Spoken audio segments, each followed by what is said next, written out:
Welcome to the Squiggly Careers podcast. I'm Helen, one of your hosts, and this episode is part of a special series that Sarah and I have created to bring to life some of the ideas and insights in our new book, You Coach You. In this series of 6 episodes, all coming out in January, we'll be talking to experts to get their thoughts on how we can help ourselves through some of the knottier moments in a squiggly career. And that might be coping with a challenging relationship at work, or when you feel like your progress has stalled, or maybe how you figure out how to find more meaning in your job. Every episode relates to a chapter in You Coach You, and today we're going to focus on our time chapter, and specifically the distractions that can be our downfalls. You'll hear me talking to Nir Eyal, author of Indistractable, about how we can manage our attention and ensure that we find our focus at work. So here is what Nir had to say about why this is such an important area to coach yourself on in work today.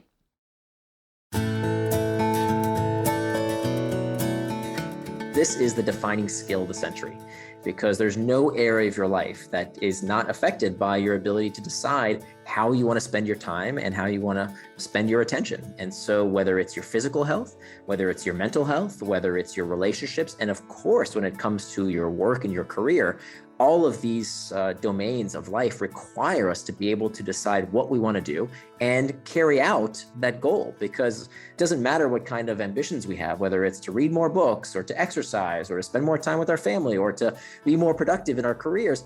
If we can't follow through, if we don't do what we say we're going to do, we're not going to live the kind of life we know we deserve. And so that's why this is really the skill of the century, because in this day and age, it's no longer about knowing what to do. We all basically know what to do. Who doesn't know how to lose weight and eat right? We know. Everybody knows basically that chocolate cake isn't as healthy as a healthful salad. Who doesn't know that if we want better relationships, we have to spend time with the people we love and give them our full attention without distraction? Who doesn't know that if we want to excel at our careers, we have to do the hard work, especially the hard stuff that other people don't want to do? We all know this. The question is, why don't we do the things we know that we should?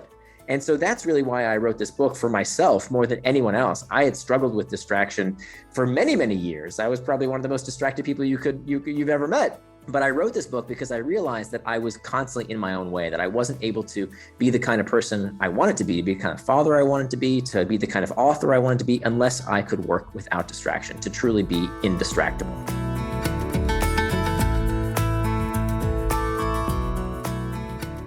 Is it more about managing your motivation than it is about resisting the allure of distraction? Because if you've not got the motivation, then everything else is just tips and tools that you're never going to put into action. That's a really good point. And so I think maybe it's a good place to talk about what is distraction, really.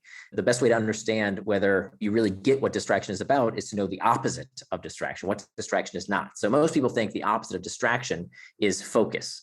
But that's not exactly true. The opposite of distraction is not focus. The opposite of distraction is traction. That both words come from the same Latin root, trahare, that means to pull. And you'll notice that both words end in the same 6 letters, A-C-T-I-O-N, spelling action. So traction is any action that pulls you towards what you say you're going to do, things that you do with intent, things that move you closer to your goals and help you live out your values. The opposite of traction is distraction. Distraction is any action that pulls you further away from what you said you were going to do, further away from your goals and your values. So this is not just semantics. This is super important, because anything can be a distraction if it's not what you plan to do. So one of the biggest things we see happening with low performers in their careers is that they prioritize the urgent and the easy work at the expense of the hard and important work that moves their careers forward. What does this look like? This used to happen to me every single day. I would sit down at work and I would say, oh, you know what? I've got that really big project I have to work on. Super important. I'm not going to get distracted. I'm not going to procrastinate. I'm going to work on that thing right now. Here I go. I'm going to get started. But first, let me check some email. Let me work on those easy projects on my to-do list just to get started, right? Just to get going, because I got to do that stuff anyway. Isn't checking email a productive task? I'm doing worky type stuff. And what I didn't realize is that that is the most dangerous form of distraction, the kind that tricks you because you don't even realize that you're distracted. Because if what you intended to do with your time was not check email and you're doing all this other stuff, that therefore is by definition a distraction. So what can you start doing right now? The most important step is mastering the internal triggers, is understanding why you get distracted so that you can do something about it. So what I want to arm people with are arrows in their quiver that they can use whenever they feel that discomfort. Different techniques that you can use so that when you feel stressed, anxious, bored, lonely, whatever the case might be, you know what to do with it so that you use that discomfort as rocket fuel. What we see is that high performers, it's not that they don't feel bad. It's not that they don't feel lonely and stressed and anxious. They feel the same things everybody feels.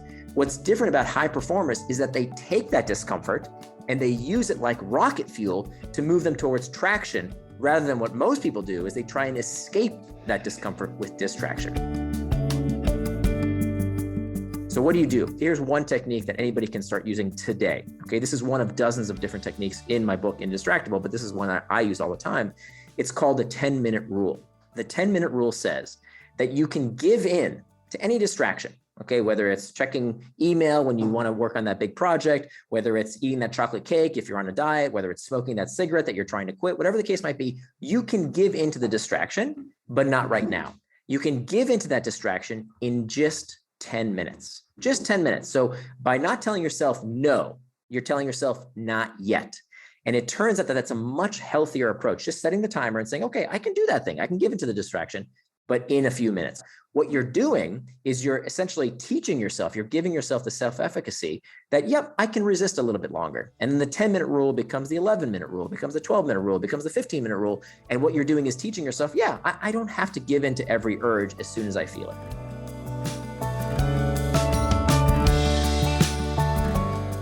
So here's the big difference between distracted people and indistractable people.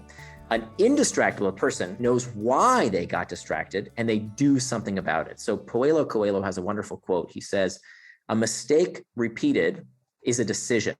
A mistake repeated is a decision. So if you constantly get distracted by the same thing again and again and again, you are deciding to be distractible. Because how many times do you get distracted by something before you say, enough, I'm going to do something about it? An indistractable person says, okay, you got me once. I see why I got distracted. Now I'm going to take steps today to prevent getting distracted tomorrow. And what do? They look at the distraction. They say, okay, was it an internal trigger? Was it a sensation that I was trying to escape from? What was that sensation? How can I put tools in place so that next time I feel it, I don't try and escape that sensation. I deal with it. I work with it. If it's not an internal trigger, was it an external trigger? Was it a ping, ding, or ring that interrupted me at the wrong time? What can I do now to shut down that external trigger that doesn't serve me so that I don't serve it? And then finally, was it a planning problem? Did I properly say to myself, hey, what am I going to do at this time in advance? As opposed to, I see a lot of people who run their life on this antiquated, terrible technique that we're all taught is supposed to make us more productive, called the to-do list. The to-do list is one of the worst things you can do for your personal productivity. And specifically, I'm saying running your life on a to-do list, keeping a list of things that you need to get to. That's okay. What you don't want to do is wake up in the morning and say, oh, what do I do with my time? What's on my to-do list? Big, big mistake. As opposed to a calendar, specifically a time box calendar. Because remember, the only way to know if you got distracted from something is to know what you got distracted from. If you just have white space on your calendar, what did you get distracted from? You didn't decide in advance how you want to spend your time. So you can't call something a distraction unless you know what it distracted you from. One of the techniques I talk about in the book is called schedule syncing. And this will change your life. So even if you're in a position of authority, right? If you have people working for you, fantastic, then you really have no excuse. But what if it's, your boss is demanding your time and then people say, well, I can't have reflective work because I'm constantly on call. My bosses are constantly asking me for things. Okay, here's the solution. The solution is once you make that time box calendar, once you make time for traction, you have an artifact. You have something you can share with other people. So what you want to do is to book time with your manager. This can be 10 minutes a week, right? It takes very little time. You say, okay, I need a conversation with you, 10 minutes Monday morning, can we chat? And what you do is you show them your time box calendar. You literally do a printout or a screenshot, show them what your calendar looks like from 9 to 5 during working hours. And you're showing them, hey, here's what I'm doing. Okay, I'm going to spend an hour on email here. I've got this meeting. I've got this project. Here's how I'm planning every minute of my day. Okay. Then you have another thing you're going to show them. You're going to show them the list of things you couldn't fit on that calendar. And you're going to ask your boss, look, here's the stuff that I plan to do. Here's my calendar. And here's this list of stuff you asked me to do. I'm having trouble prioritizing. Can you help me prioritize? Right? That's your boss's most important job, is to prioritize. And if you're saying, look, I don't know where to put this stuff. Help me make these trade-offs.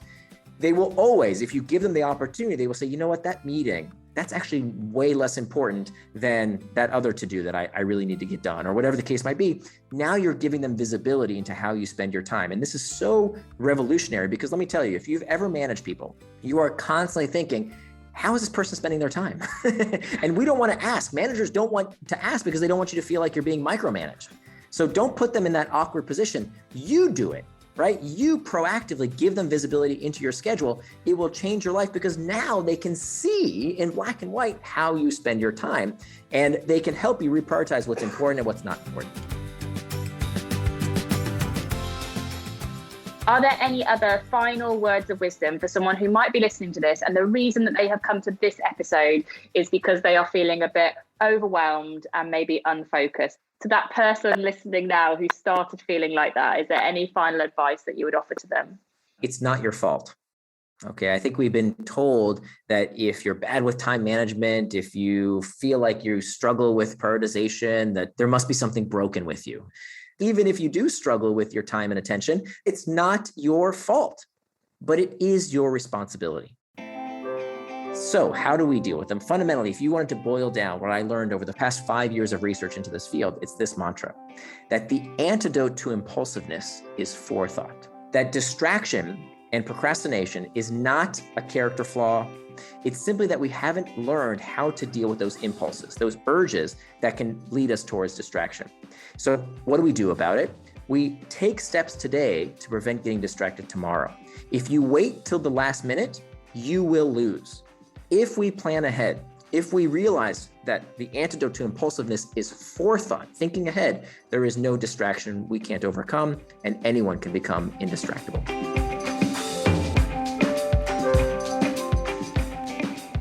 Thank you so much for listening to today's episode. Next in our series, you're going to hear Sarah talking to Ethan Cross, the author of Chatter, about self-belief. You Coach You is out now, so whether you want to develop in a new direction or build your resilience reserves, we've written our book to help you. There are more than 50 ideas for actions and over 100 coach yourself questions and lots of tools to try out. It is a very, very practical book. We would love it if you could support and share our work. We love all of your reviews and would love to get some reviews on what you think about the book. So let us know. Email us either at helenandsarah@squigglycareers.com or tag us in your posts on social media. We do love to see your shelfies. So the book on a shelf in your house is always brilliant to see. You can just tag us at AmazingIf. Speak to you soon, everyone. Bye for now.